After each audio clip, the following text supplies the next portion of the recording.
Oke, ini saya yang ngerekam.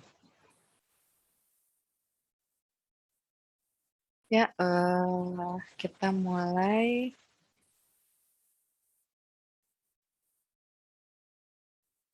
Ini share screen ya. Ya, jadi di pertemuan kali ini akan saya review kemarin videonya dan sekalian menambahkan materi untuk minggu ini.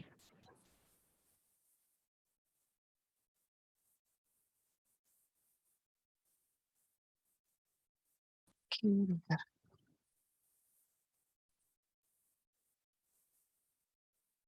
Sudah terlihat? Terlihat, Bu. Oke.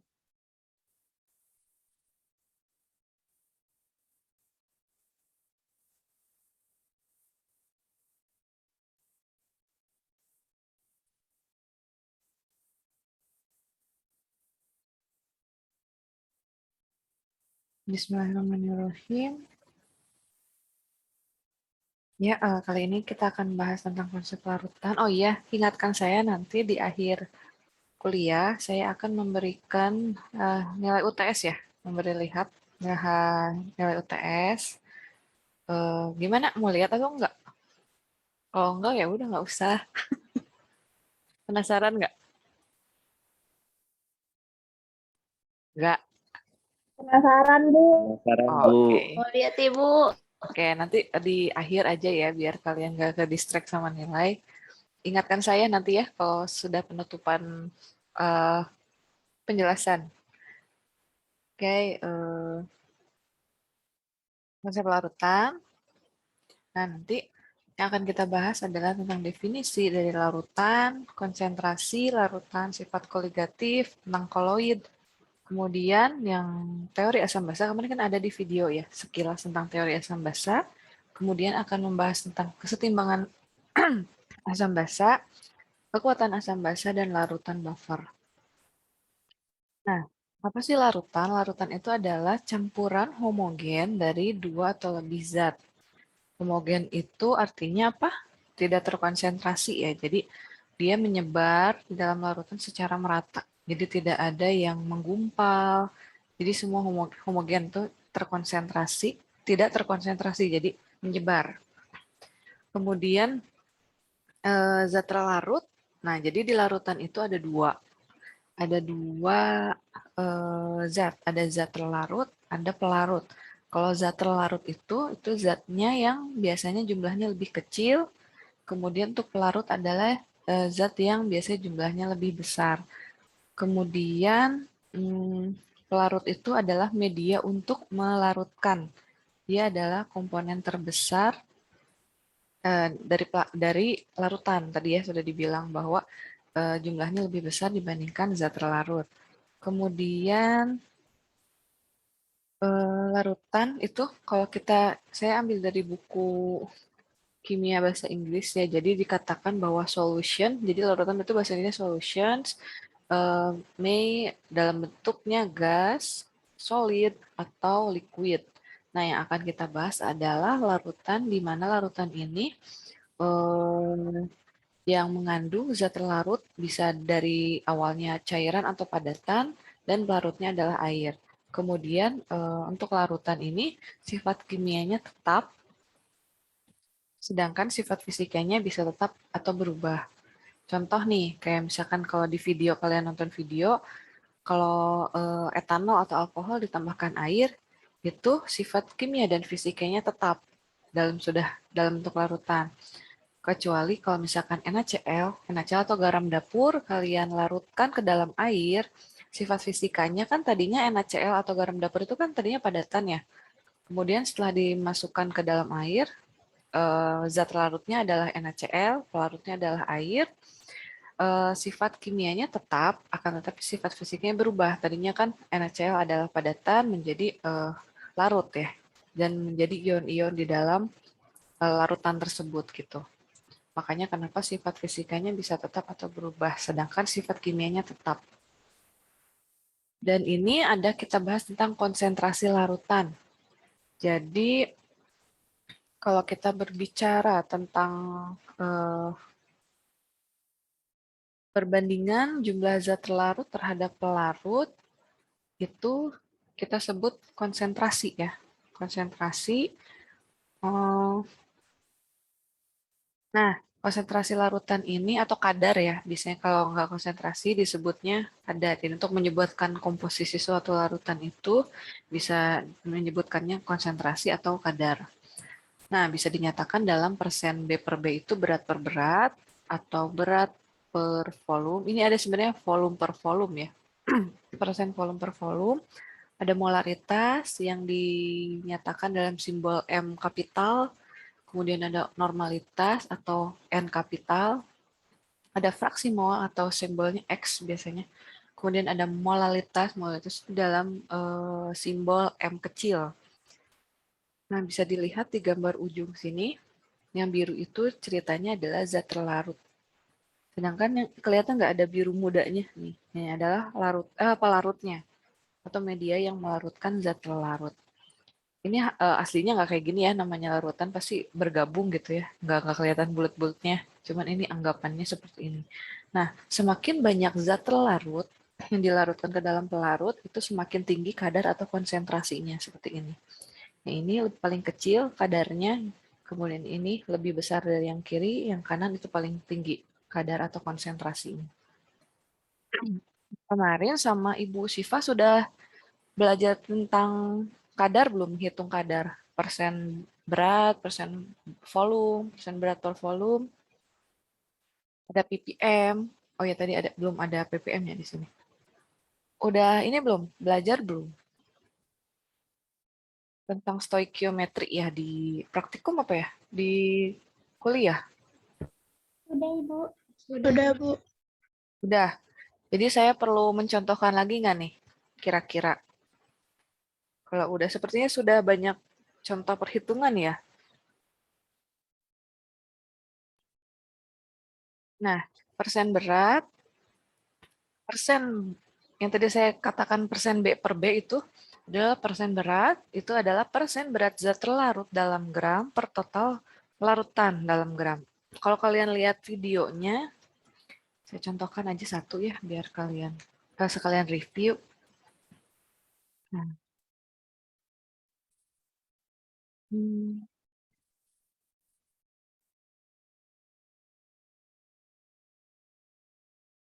ini saya contohkan di sini. Kalau persen berat per berat itu adalah berat zat terlarut persen berat.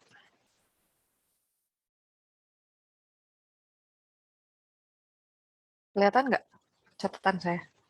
Adalah berat zat terlarut per berat larutan, larutan semua ya. Biar nggak bingung, kita kasih kurung. Karena kan ini dalam persen dinyatakannya. Dikali 100% pasti ya. 5%. Contoh. Contohnya punya logam emas nih. Emas itu kan aurum. Aurum sebanyak 300 gram. Kok hilang-hilang sih? Aurum 300 gram dilarutkan ke dalam 1.700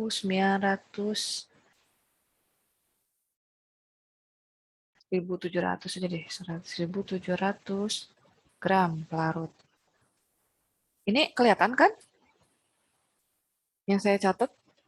Kelihatan, Bu. Oh, Kelihatan, ya. Bu. Takutnya saya nyatet sendiri nggak ada. Nggak kelihatan berapa persen. Persen berat. B per B gitu ya.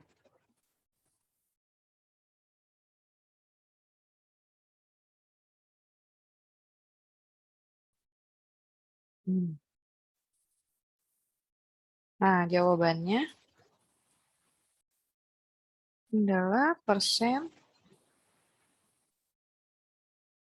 B per B sama dengan 300, kan 300 gram aurum atau emas per total larutan. Jadi, saya turunin lagi 300 per 1.700. Kan 2.000 tuh. Dikali 100% berapa? Tolong hitungin. Sama dengan 15 Ibu. 300 per 2.000 ya? Ya kan? 300 Ya, per... Ibu. Jadi berapa? 15? Ya, 15. 15%. Gitu ya. Ini untuk contoh persen berat. Kemudian, kalau persen volume nih yang kedua, siapa tuh yang ngomong tadi? Gak kedengaran? Oh ya, terus persen volume adalah volume persen berat zat terlarut dalam mili per total larutan dalam mili juga.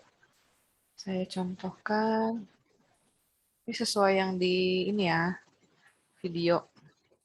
10 mili etanol atau alkohol dimasukkan ke dalam 100 mili pelarut. Berapa persenkah? Persen volume per volume. Persen volume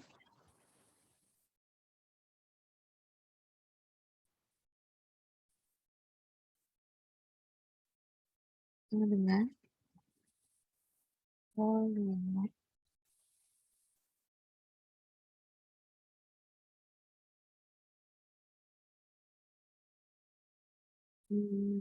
Volume larutan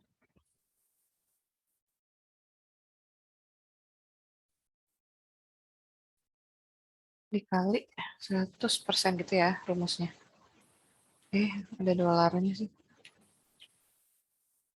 Contoh, 10 mili etanol dilarutkan ke dalam 100 mili pelarut. Berapa persen volume? Jawabannya adalah persen volume dengan 10. 10 bagi 10 ditambah 100 ya kan? Karena kan total larutan. Dikali 100%. Kemudian berapa? Tolong hitung.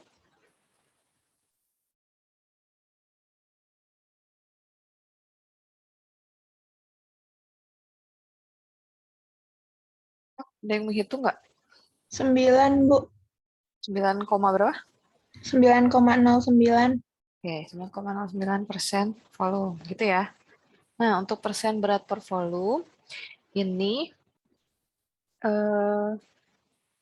hal yang berbeda ya. Jadi ini untuk kasus-kasus ketika kita disuruh membuat larutan yang awalnya itu zat larutnya adalah bentuknya padatan atau misalkan kristal-kristal, kemudian dilarutkan ke dalam pelarut yang bentuknya cair. Cairnya biasa bentuknya mili gitu ya.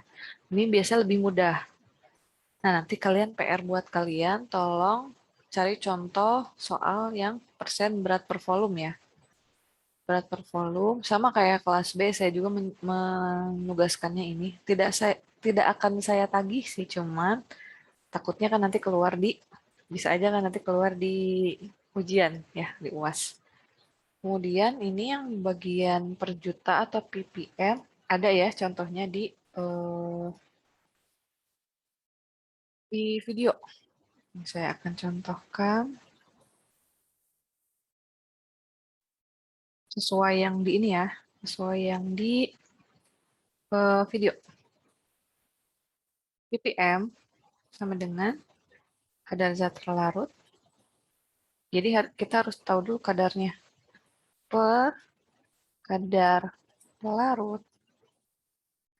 Kadarnya boleh dalam bentuk berat, boleh dalam bentuk volume, asal satuannya sama. antara yang ini, yang atas, kadar zat terlarut dan kadar pelarutnya harus sama.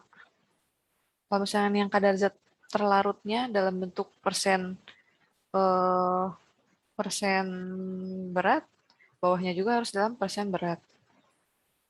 Kali 10 pangkat 6. Saya ini nggak bisa superscript ya, jadi pangkat 6.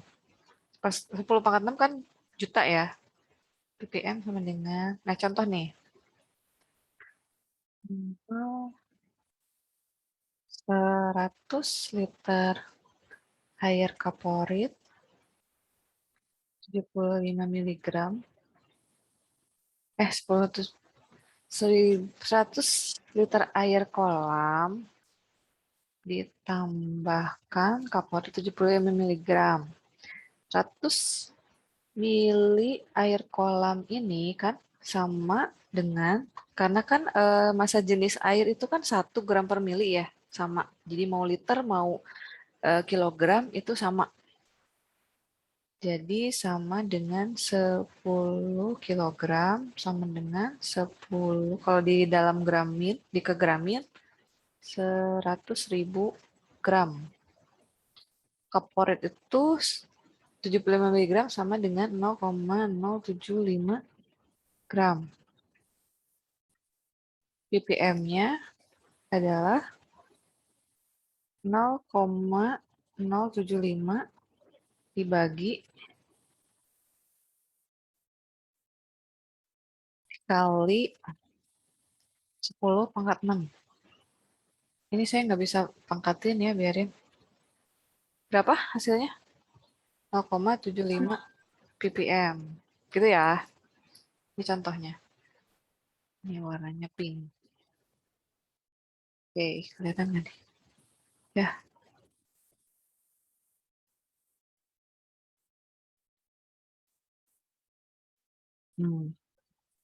Ada pertanyaan sampai sini? Kalau tidak ada, saya lanjut ya. Jadi ini untuk slide ini saya kasih tugas yang berat per volume. Kalian lihat, ini perlu nggak ya kita mengetahui rho atau massa jenis si zat larutnya atau tidak perlu? Kalian lihat, kemudian kita next. Nah, ini ada molaritas. Saya hapus ya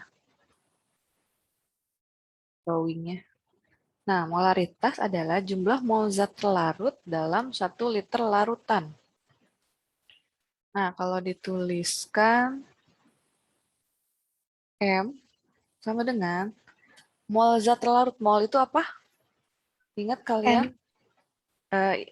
Maksudnya rumusnya mol. M itu kan N per V ya. Gitu kan? Nah, bisa diturunkan menjadi N itu kan adalah gram per mr, ya kan? Dikalikan,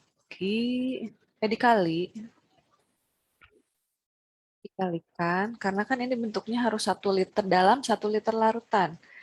Biar mudah kan, karena membuat larutan itu tidak harus 1 liter nih. Kadang kita buatnya 100 mili atau membuatnya 250 mili. Makanya diturunkan jadi seperti ini. 1000 per mililiter. Contoh, tentukan molaritas dari 0, berapa M, berapa M,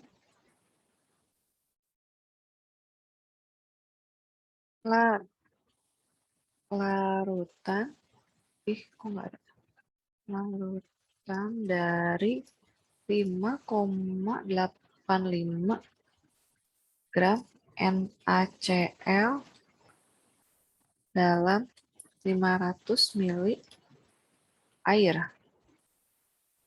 Nah, yang harus kita tahu adalah, biasanya sih kalau di soal dikasih tahu ya, MR, NaCl itu sama dengan 58,5. Jadi Na itu 23, AR-nya, angka relatifnya ya, 23, kalau Cl 35,5. Kalau ditotalkan MR-nya jadi 58,5. Nah, jawabnya adalah Jawabnya adalah 5,85 kan? Saya pakai titik 5,85 dibagi MR 58,5 dikali 1000 dibagi 500 karena kan dalam 500 mili. Ya, kalau tadi total larutan ini juga sama larutan. Dibilang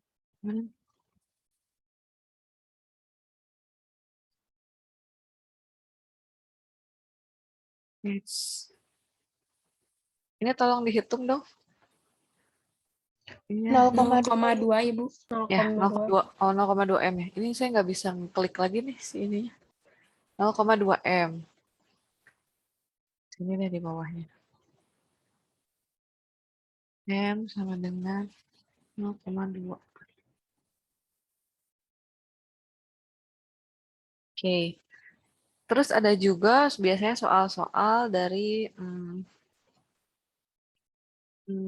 soalnya misalkan dari persen berat dikonversikan ke molaritas. Nanti ada rumusnya lagi, tapi nggak apa-apa saya kasih contoh satunya yang ini aja.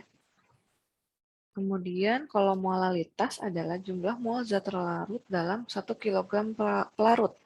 Beda dengan molaritas. Yang harus kalian ingat adalah molaritas itu 1 liter larutan, molalitas itu selalu 1 kilogram pelarut. Itu ya bedanya. Beda kan? Nah, molaritas dan fraksi mol ini akan digunakan nanti untuk sebagai dasar nanti kita melihat sifat koligatif suatu larutan. Dia rumusnya pakai molalitas dan fraksi mol. Nah, molalitas adalah jumlah mol zat terlarut dalam 1 kg pelarut. Ini rumusnya.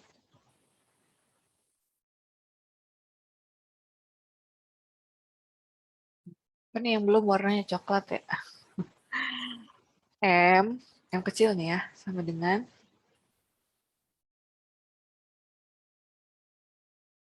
kalau diturunkan gram per MR juga sama ya, karena mol dikali 1000, tapi dibaginya bukan mili, gram pelarut. Ingat ya, kalau yang ini yang molaritas itu mililiter larutan, kalau yang ini adalah pelarut.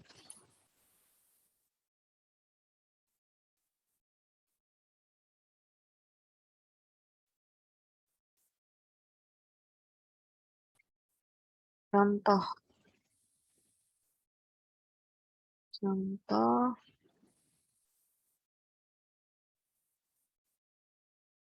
berapa M larutan dari 6 gram glukosa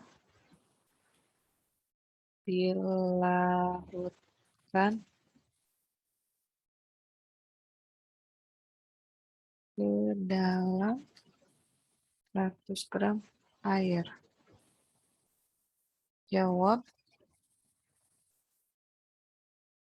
M sama dengan 6 per 180 dikali 1000 per 100 gitu ya. Sama dengan M-nya adalah 0,33 M. Gitu.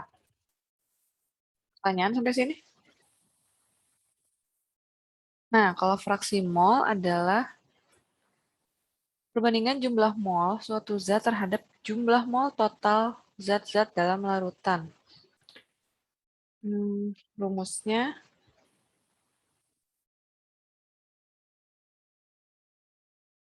adalah contoh nih XA sama dengan ini rumusnya mol itu N ya, Na per N total. Contoh nih, contoh adalah larutan dengan 46 gram etanol dan 44 gram air berapa fraksi mol masing-masing zat dari larutan tersebut? Jawabannya adalah, nah, X etanol nih, X etanol sama dengan N etanol. N etanol adalah gram etanol kan, 46 gram etanol per, oh ya, kita harus tahu MR-nya dulu. MR etanol itu sama dengan 46, sedangkan MR air, nanti lama-kelamaan kalian pasti hafal MR glukosa itu berapa, MR air berapa, lama-kelamaan pasti hafal. MR air adalah 18. Nah, mol etanol adalah 46 bagi 46, ya kan? Dibagi berapa nih? 46 per 46 ditambah 44 per 18. Ini harus dikurungin nih. Jadi ini harus dihitung duluan buat di bawah. Jadi 46. Ini kalau kita nggak bisa pakai ini ya, rumus kayak di Word. 46 ini di atas, 46 per 46 ini adalah X etanol yang dibawa dibagi X total atau fraksi mol total. Total adalah mol etanol ditambah mol air. Setelah itu sama dengan 1, 46 bagi 46 1 kan, per, nih, 46 per 46 1, ditambah 44 per 18 berapa? 2,44. Ini. Jadi sama dengan 1 dibagi 3,44. Sama dengan 0,29. Ya, ini fraksi mol etanol ada 0,29. Perlu diingat bahwa jumlah fraksi mol semua komponen sama dengan 1. Ingat ya, jumlah fraksi mol semua komponen adalah 1. Jadi bisa saja dalam suatu larutan itu terdiri dari beberapa zat terlarut. Tidak hanya satu. Misalkan fraksi mol A ditambah fraksi mol B ditambah fraksi mol pelarut sama dengan 1. Jadi mau berapapun zat terlarut, pada akhirnya total fraksi mol dalam suatu larutan adalah 1. Jadi kalau kayak gini kan kasusnya zat terlarutnya cuma etanol. Berarti fraksi mol air tinggal 1 dikurangi 0,29. Dengan fraksi mol air adalah 0,71. Itu ya. Nah, untuk normalitas sama kayak kelas B, saya samakan. Ini adalah tugas buat kalian belajar mandiri di slide ini ya. Kan tadi ini ya, apa, persen berat per volume, yang ini adalah normalitas. Jadi kalau normalitas itu, saya stop share dulu deh. Jadi kalau normalitas itu, ada yang tahu normalitas? Jadi dia berdasarkan jumlah ekuivalen zat terlarut. Kemudian kalau molaritas kan molnya itu kan gram per ml. Kalau di normalitas kita menghitungnya adalah gram per BE atau berat ekuivalen. Berat ekuivalen itu apa sih? Jadi berat ekuivalen itu kalau dalam kasus asam dan basa, kita lihat bahwa keberadaan ion H+ yang terjadi di dalam suatu larutan. Contoh nih, kalau kita berbicara larutan HCl 1M. Karena HCl di dalam air itu berubah menjadi ion H+ dan Cl-, H-nya cuma 1. Kalau asam kita lihat dari H+-nya. Berbeda dengan H2SO4. H2SO4 itu ketika di dalam larutan, dia akan bentuknya H+-nya akan ada 2, jumlah H+-nya. Kemudian kalau kita berbicara basa, kita lihat dari anion OH-nya, OH-nya. Kalau misalkan NaOH, ketika menjadi satu larutan, OH-nya ada 1 kan, berbeda dengan CaOH2. CaOH2 kali kan Ca itu elektron valensinya 2 kan. Makanya ketika dia terlarut di dalam suatu larutan, CaOH2 itu akan membentuk 2 anion OH. Makanya si berat ekivalen OH, CaOH2 dan H2SO4 adalah 2. Berbeda dengan HCl dan NaOH itu Be-nya, si elektronnya lah disebutnya, elektronnya itu adalah 1. Nah, nanti kalian belajar sendiri ya di sana, mandiri, tentang contoh perhitungan normalitas. Saya share screen lagi. Hilang tadi catatannya. Ya, jadi normalitas dan persen berat per volume.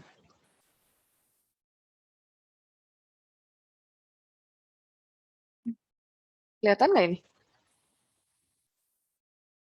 Kelihatan kan? Kelihatan. Ya. Kelihatan, Bu.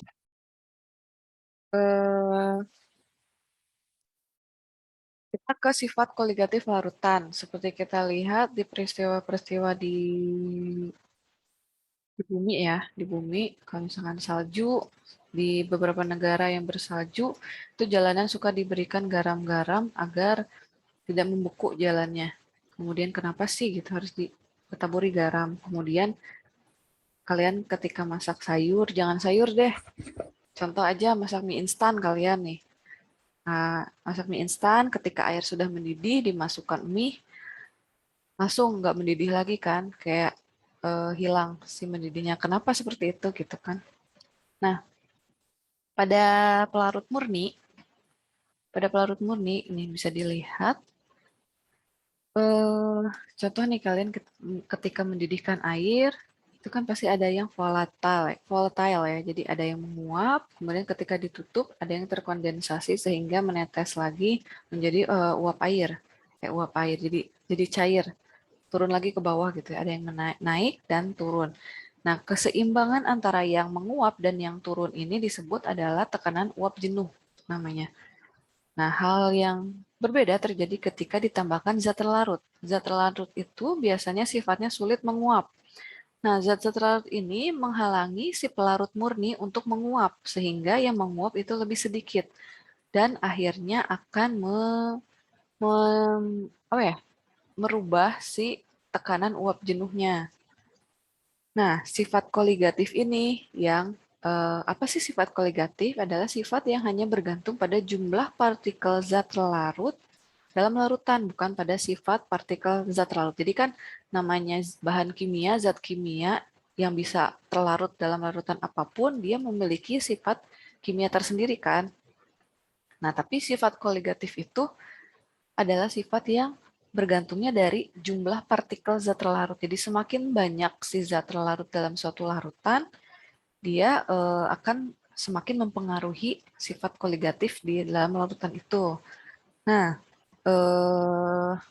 sifat koligatif ini berlaku pada larutan yang non-elektrolit dan maupun yang elektrolit. Kalian review lagi ya, larutan elektrolit itu apa contohnya, kemudian yang non-elektrolit itu apa. Nanti kita juga akan bahas contoh-contohnya.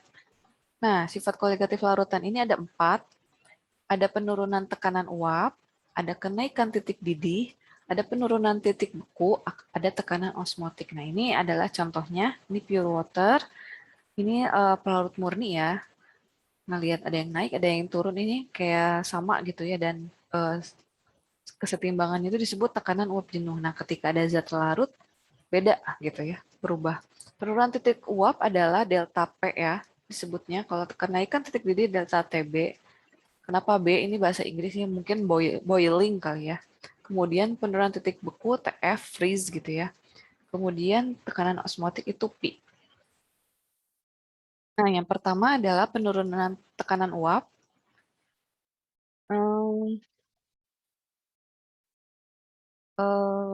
nah, zat terlarut ini kan bersifat tidak mudah menguap nih. Tekanan uap suatu larutan, ya, kalau kita berbicara tentang larutan, itu pasti ada zat larutnya ya, selalu lebih kecil dibandingkan tekanan uap larut murni. Ya, gitu ya. Nah, hubungan antara tekanan uap larutan dan tekanan uap pelarut bergantung pada konsentrasi zat terlarut dalam larutan. Hubungan penurunan tekanan uap ini dinyatakan dalam hukum Raoult namanya. Hukum Raoult ini menyatakan bahwa ini tekanan uap pelarut itu kita sebutnya P1 ya. Sedangkan tekanan uap pelarut murni itu P0, kemudian ada dikalikan dengan fraksi mol. Nah, kenapa kita belajar fraksi mol? Karena memang dibutuhkan untuk mengerti tentang penurunan tekanan uap ini. Ini nggak usah kalian overthinking ya. Aduh ini clear ya ngelihat rumus, nggak usah pusing dulu. Ini saya akan jelaskan P1. Jadi tekanan uap pelarut P1 itu selalu lebih kecil dibandingkan tekanan uap pelarut murni.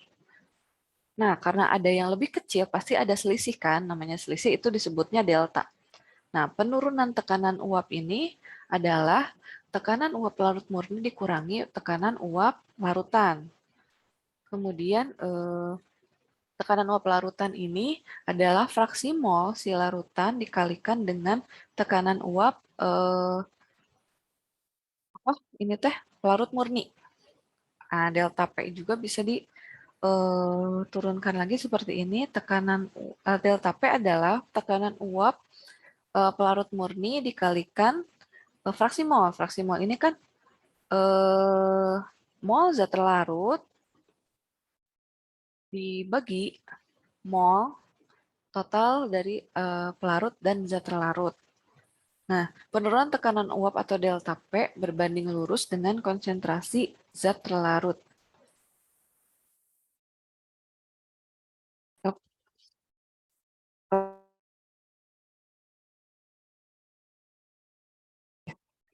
Nah, kalau kita berbicara tentang senyawa elektrolit,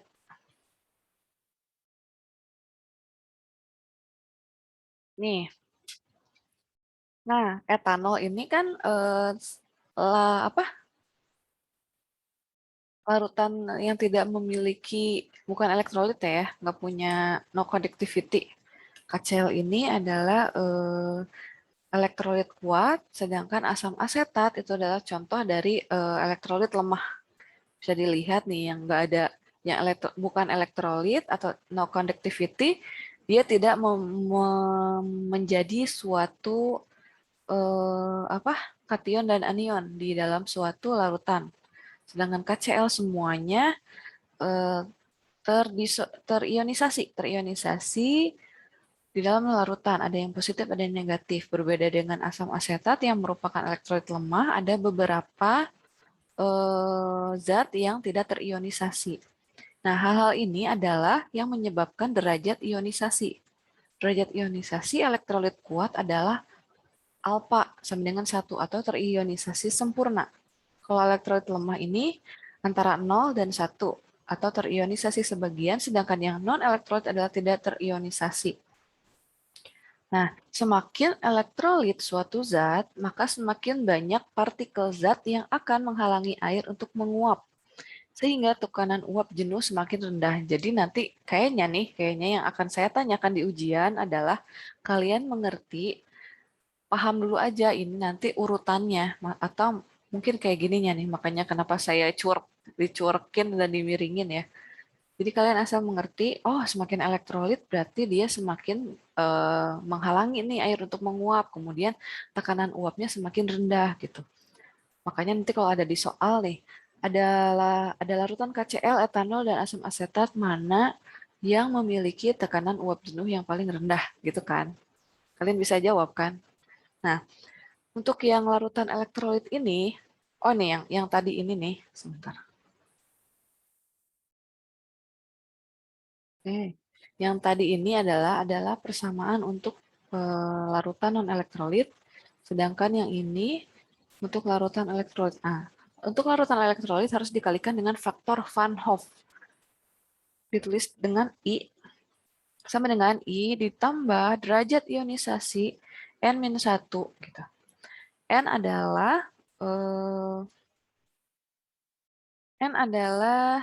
jumlah ion yang dihasilkan. Kalau kita berbicara tentang KCl, dia akan menghasilkan ion K plus dan Cl min. Berarti ion yang dihasilkan adalah 2 gitu ya. Kalau kita berbicara tentang apalagi ya yang bisa menghasilkan misalkan H2SO4, H2SO4, H plus SO4 2 min gitu ya. Tapi kan H plusnya ada 2 ya, karena kan H2SO4, SO4 2 min dan H plus dan H plus. Jadi N-nya adalah 3 gitu ya. Nah, maka persamaan untuk larutan elektrolit untuk penurunan tekanan uap adalah di sini bedanya dikalikan dengan faktor Van Hoff. Di sini dan di sini.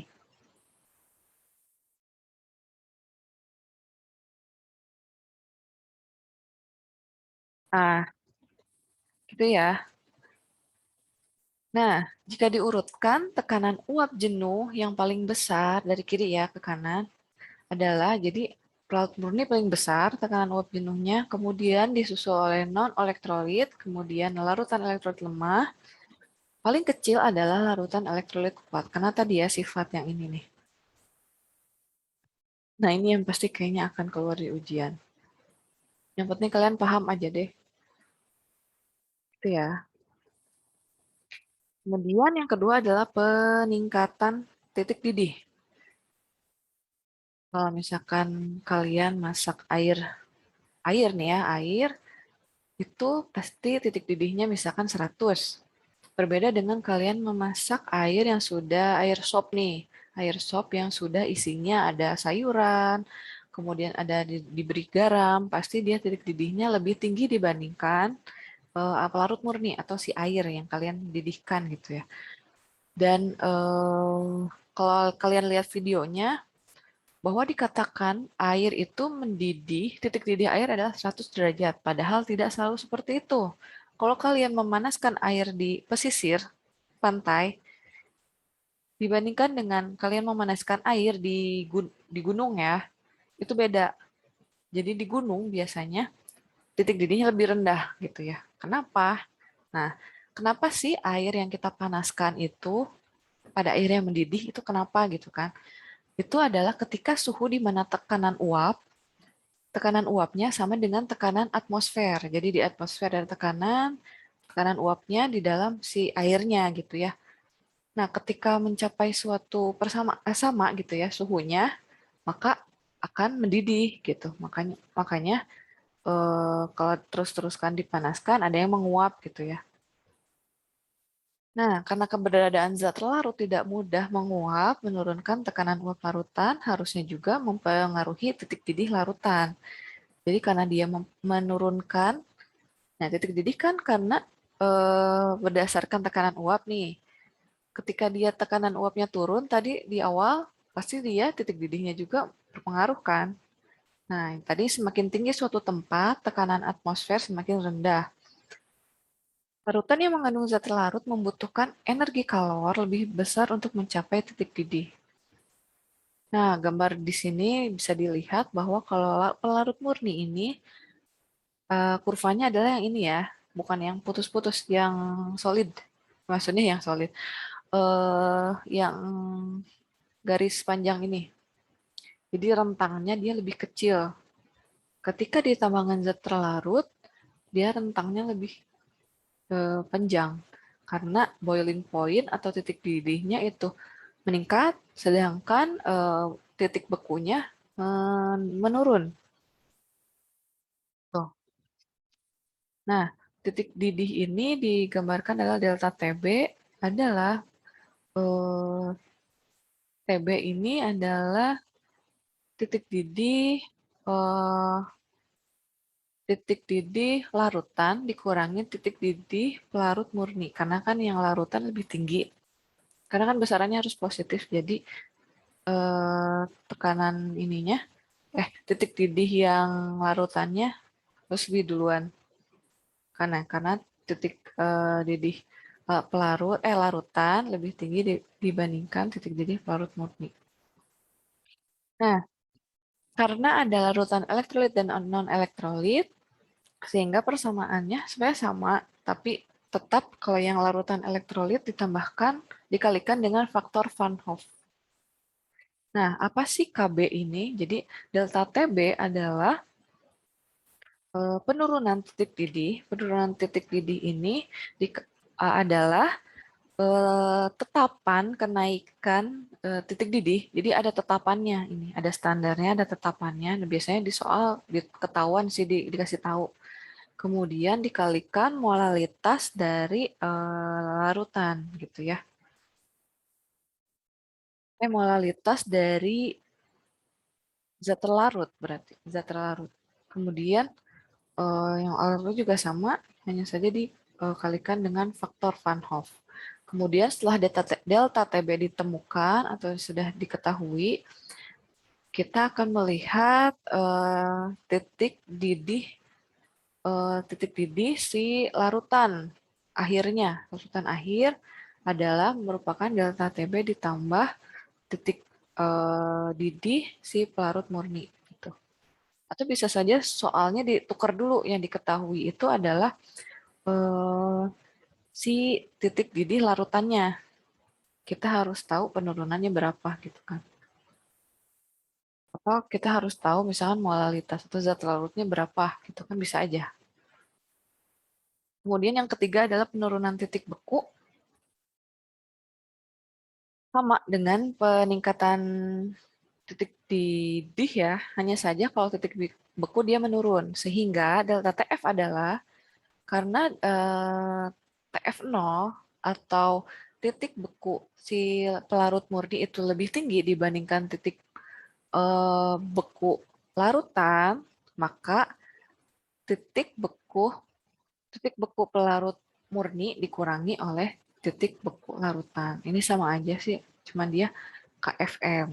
Nah, bedanya kalau yang non elektrolit delta TF sama dengan KF dikali M, sedangkan yang elektrolit KFM dikali faktor Van Hoff. Seperti itu. Nah, kalau yang keempat adalah tekanan osmotik. Dilihat bahwa ini bukan dua wadah ya, ini satu wadah yang sama. Awalnya kondisinya seperti ini. Ini ada solvent atau pelarut, yang ini ada larutan yang konsentrasinya tinggi, lebih tinggi. Nah, dihalangi atau dipisahkan oleh membran semipermeable, sehingga si pelarut pindah ke sini. Gitu ya. Ini penjelasannya. Jadi yang kompartemen kiri ini berisi pelarut murni, yang kompartemen kanan berisi larutan. Ini ya. Ini pelarut murni, ini larutan. Kedua kompartemen ini dipisahkan oleh membran semipermeable yang memungkinkan yang lewat itu hanya pelarut. Kemudian, tapi zat larut nggak mungkin masuk. Jadi kalau membran semipermeable itu hanya pelarut yang bisa lewat. Nah, tadinya kan pada ketinggian kedua tabung itu sama, kemudian setelah beberapa saat, ketinggian tabung di kanan itu mulai naik sampai mencapai keseimbangan atau sampai tidak ada perubahan lebih lanjut yang dapat diamati. Kalau misalkan ini sampai habis nih ya, kalau yang ini. Sampai si pelarutnya habis pindah ke sini. Nah, situasi tersebut adalah penjelasan mengenai osmosis. Nah, karena tekanan uap air murni lebih tinggi dibandingkan tekanan uap larutan, maka ada perpindahan dari air dari gelas kiri ke gelas kanan. Kemudian ada namanya tekanan osmotik. Tekanan osmotik adalah tekanan yang diperlukan untuk menghentikan suatu osmosis. Ya, jadi ingat, osmosis adalah proses perpindahan larutan yang dari konsentrasi lebih rendah menuju ke konsentrasi lebih tinggi. Sedangkan namanya tekanan osmotik adalah tekanan yang diperlukan untuk menghentikan osmosis. Nah, kalau kita berbicara tentang produk-produk minuman nih yang suka dijual di pasaran, ada namanya minuman isotonik gitu ya. Ada kadang hipertonik atau hipotonik itu macam-macam kan. Nah, apa sih gitu? Ya, apa sih hubungannya dengan tekanan osmotik? Kalau tekanan larutan isotonik adalah larutan yang memiliki tekanan osmotik sama. Kalau hipotonik itu larutan yang memiliki tekanan osmotik lebih kecil. Kalau hipertonik adalah larutan yang memiliki tekanan osmotik lebih besar. Sama, lebih kecil dan lebih besar itu dengan apa? Kalau kita berbicara tentang larutan yang suka dijual di pasaran adalah isotonik atau tekanan osmotik sama dengan larutan di dalam tubuh. Jadi kalau isotonik ini tekanan osmotiknya sama dengan larutan cairan di tubuh maksudnya, cairan tubuh ya, gitu.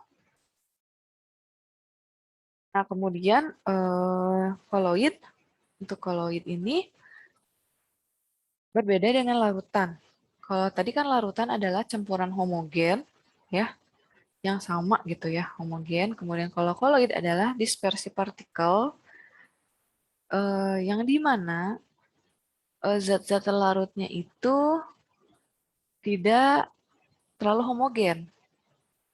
Dan jumlah partikel, ukuran partikelnya itu antara 1 kali 10⁻³ ini pangkat 3 ya, bukan 103. 10⁻³ hingga 10⁻⁶ pikometer ya, pikometer. Nah, jadi kalau kita bicara kulit ada fase terdispersi, ada media pendispersi. Seperti halnya kalau kita bicara larutan ada zat terlarut, ada pelarut.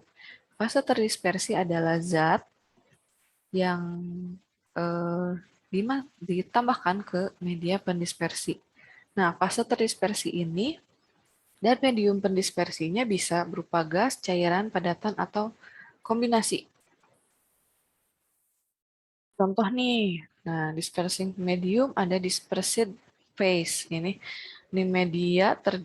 media pendispersi ya ini. Ini adalah fase terdispersi.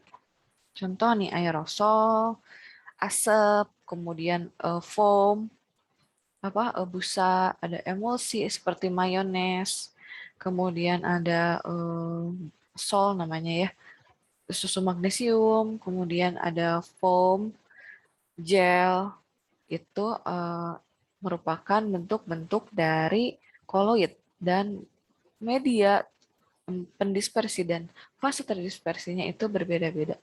Contoh nih jelly, kemudian nih ya sep nih. Apa nih bahasa Jawanya kayak gini teh?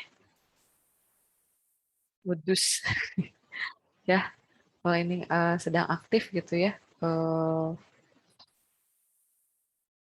Gunung Merapi misalkan. Kemudian butter, mayones, kemudian di sini nih di atas gunung seperti awan-awan gitu ya. Itu adalah koloid. Terus ini apa? Apa sih ini teh namanya? Saya lupa deh namanya.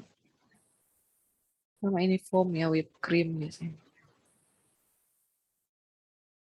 Tuh.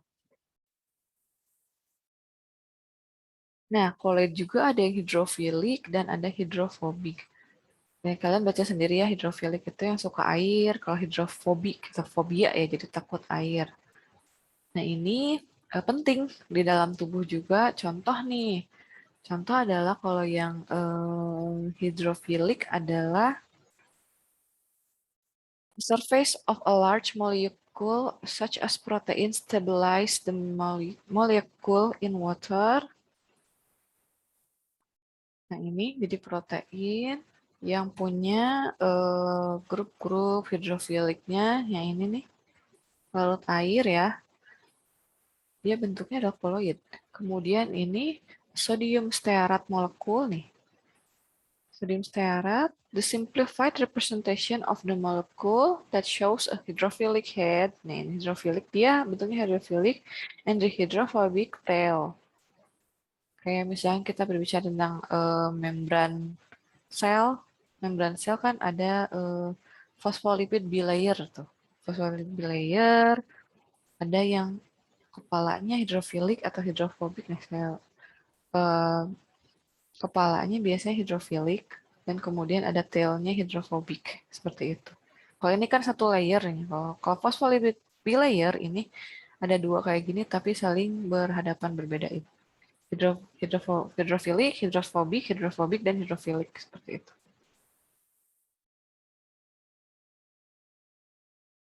Ada pertanyaan sampai sini? Lanjut.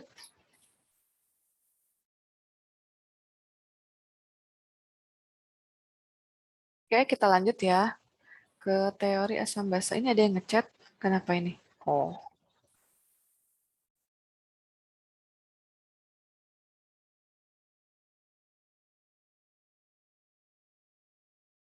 oke, teori asam basa. Asam adalah zat yang terionisasi. Oh ya, jadi teori asam basa ini kalian harus ingat ada 3 penemu ya. Ada Arrhenius, ada Bronsted, Lowry, ada Lewis. Arrhenius ini yang pertama menemukan ya, yang menjabarkan tentang asam basa gitu ya. Dulu Arrhenius itu menjabarkan bahwa asam itu terionisasi dalam air menghasilkan ion H+, sedangkan basa terionisasi dalam air menghasilkan ion OH-. Nah, kenapa dia bulatannya lebih kecil gitu ya? Karena memang setelah dikembangkan oleh peneliti-peneliti berikutnya ada beberapa kekurangan atau kelemahan-kelemahan yang akhirnya disempurnakan oleh Lewis ini ya. Nah, asam ya namanya asam ya rasanya asam. Contoh vinegar, kemudian mirip cuka ya rasanya, cuka cuka itu tuh cuka baso. Kemudian lemon dan buah jeruk ini mengandung asam sitrat. Asam menyebabkan perubahan warna pada pewarna tanaman, kemudian mengubah warna lakmus biru menjadi merah asam itu. Jadi kalian kalau punya 2 lakmus warna merah dan biru, ketika kalian masukkan ke dalam larutan asam, yang lakmus merah akan tetap merah, lakmus biru akan menjadi merah, gitu ya.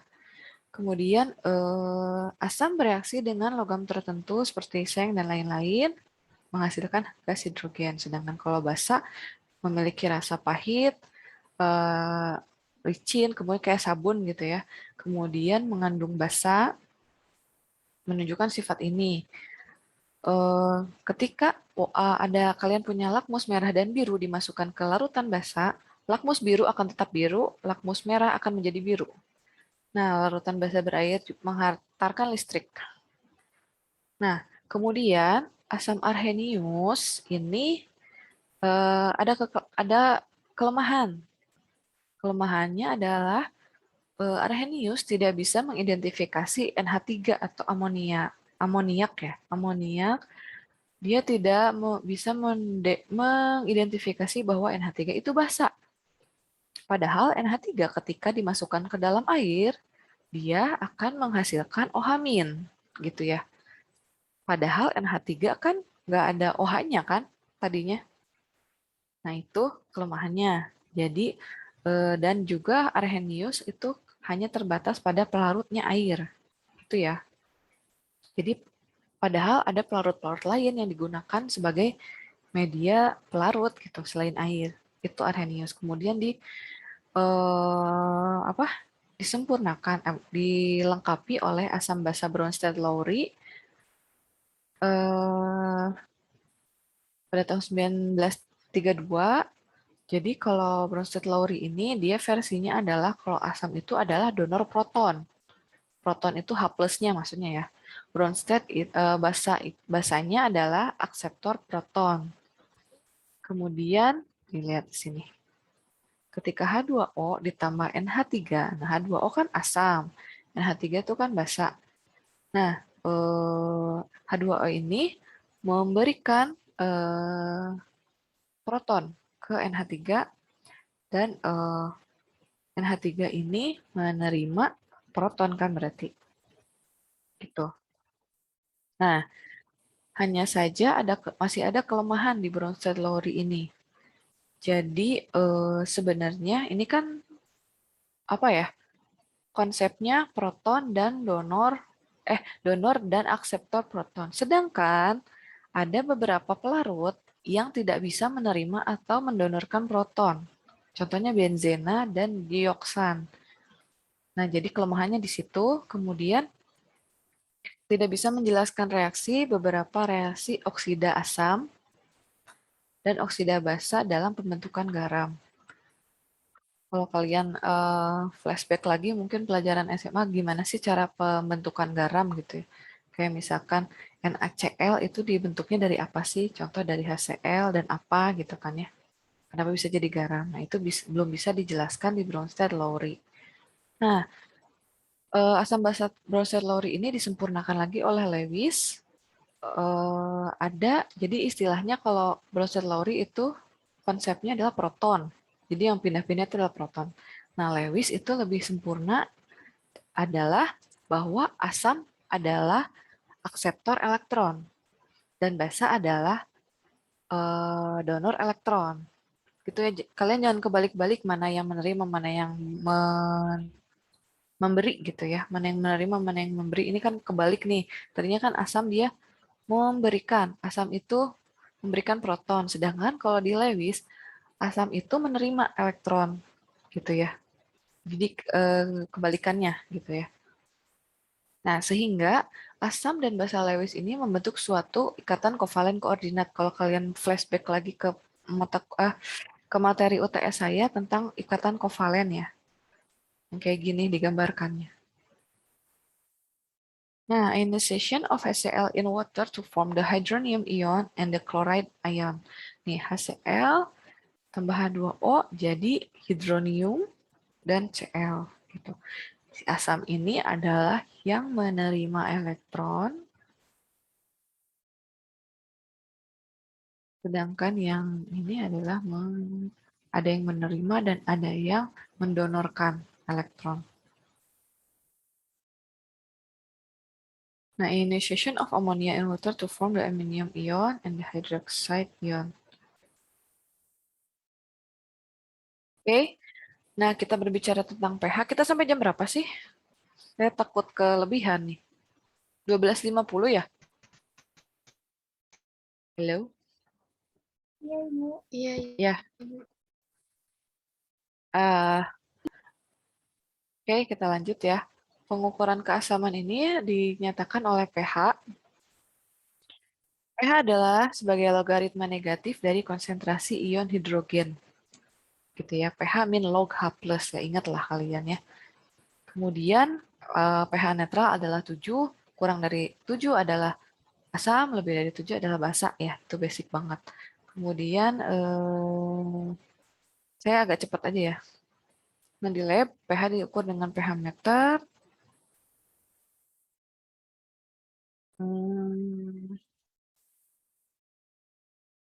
Nah, tabel berikut mencantumkan pH sejumlah cairan umum. Seperti yang dilihat, pH cairan tubuh sangat bervariasi tergantung pada lokasi dan fungsi. Kemudian pH rendah atau keasamannya tinggi, seperti cairan lambung, memfasilitasi pencernaan sehingga pH darah yang lebih tinggi diperlukan untuk pengangkutan oksigen. Jadi memang Tuhan itu membuat manusia itu sedemikian rupa dengan segala rencananya, Masya Allah gitu ya. Jadi sangat ini ya. Jadi eh, segalanya sudah ada fungsinya masing-masing. Ada juga disebut pOH, itu adalah analog atau kebalikannya dari skala pH dengan menggunakan logaritma negatif dari konsentrasi ion hidroksida. Jadi kalau tadi pH adalah min log H, kalau ini pOH adalah min log OH min. Nah ini tabel yang tadi ya. Gastric juice atau asam lambung itu pH-nya 1 sampai 2. Bayangkan seasam itu gitu ya. Kemudian jus lemon itu 2,4. The vinegar gitu ya, asam itu 3 pH-nya. Kemudian jus jus grapefruit apa? Grapefruit itu bukan grapes tapi kalau nggak salah itu kayak kayak jeruk sih bentuknya. Tapi saya takut lupa ya. Grapefruit ya. Coba kalian search juga grapefruit.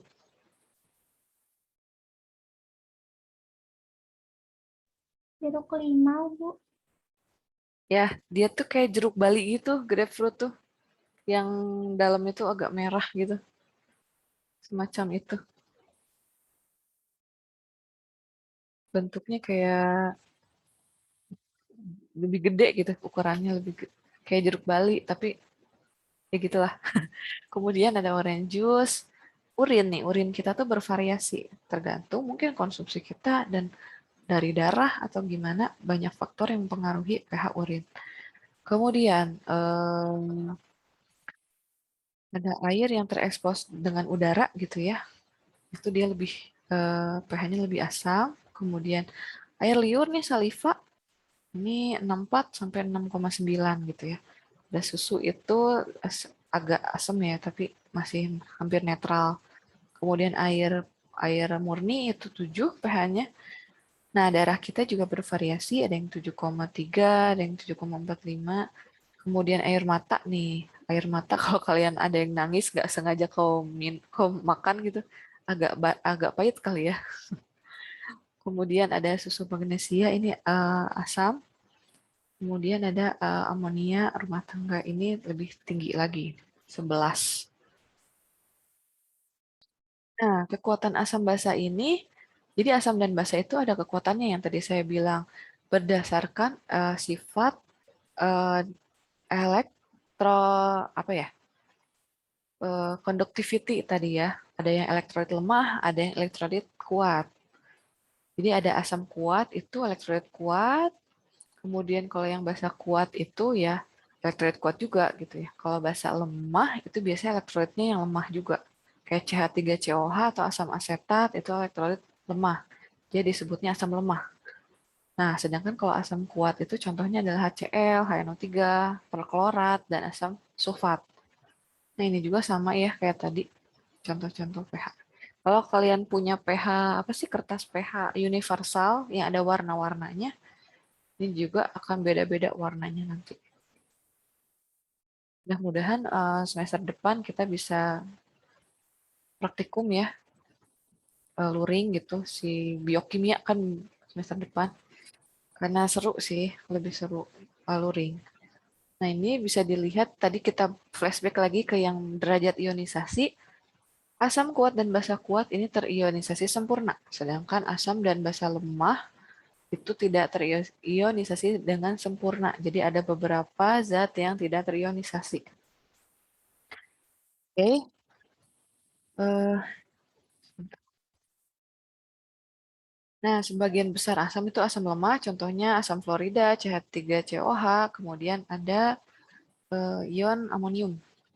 Ini basa ya tapi. Kemudian ini baca aja sendiri ya.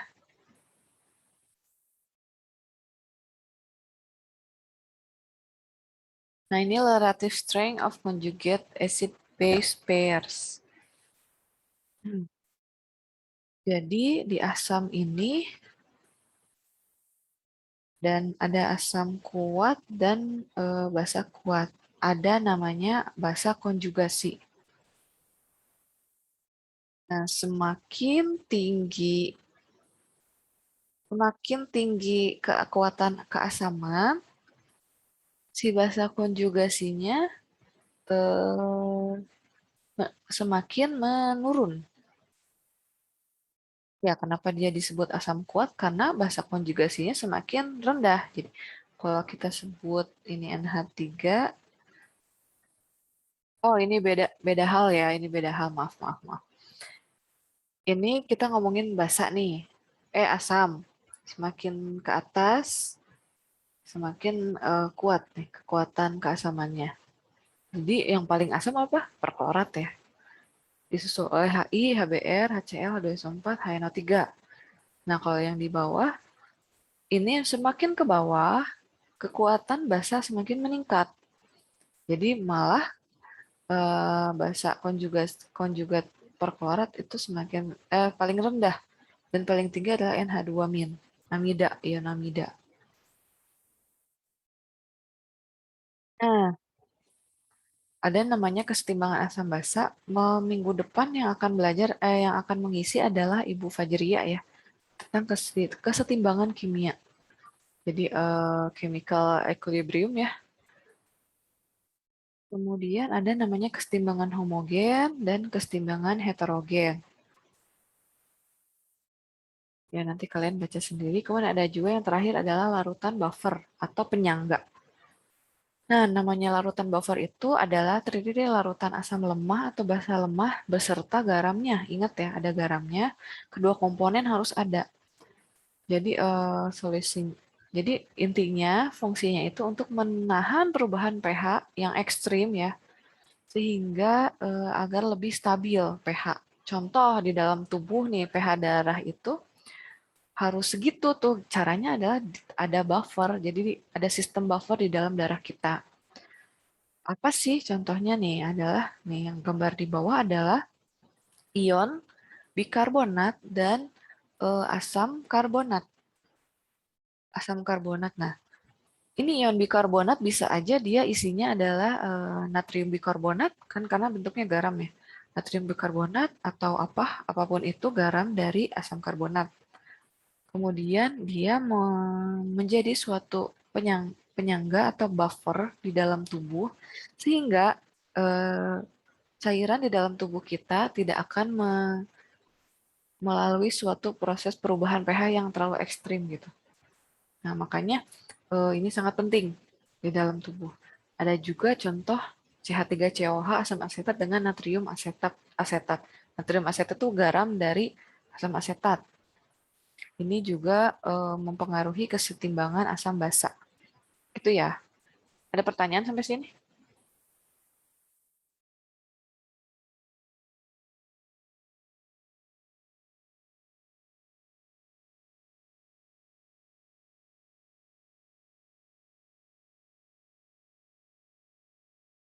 Nggak ada pertanyaan ini teh? Udah ngerti ya?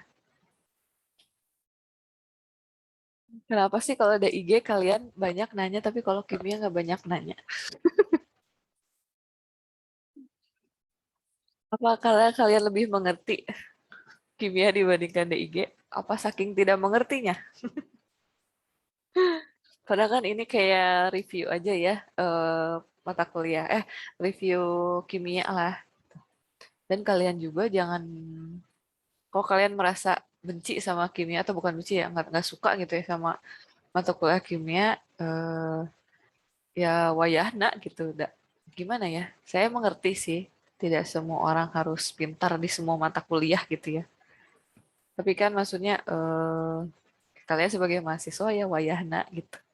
Wayahnya ya kereyeh gitu, mengereyeh. Oke, bener nggak ada pertanyaan ini teh? Ini ada 45 partisipan, ada yang login dengan lebih dari satu PC, perangkat atau gimana ya? Oh ada ini, ada operator. Oh nggak ada, kita mau udah nggak sabar lihat nilai ini teh. Iya Bu, pengen lihat Iya, nih. udah nggak sabar pengen beresan kuliah gitu ya, tapi nggak sabar pengen lihat nilai. Bentar, saya tuh nyimpen di mana ya? Oh, ini di Google Sheet. Bentar ya, saya buka dulu. Saya cuman kasih lihat NIM-nya aja ya. Oke Bu, Bener nggak ada pertanyaan? Kalau nggak ada pertanyaan, saya ini dulu ya. Saya stop record dulu.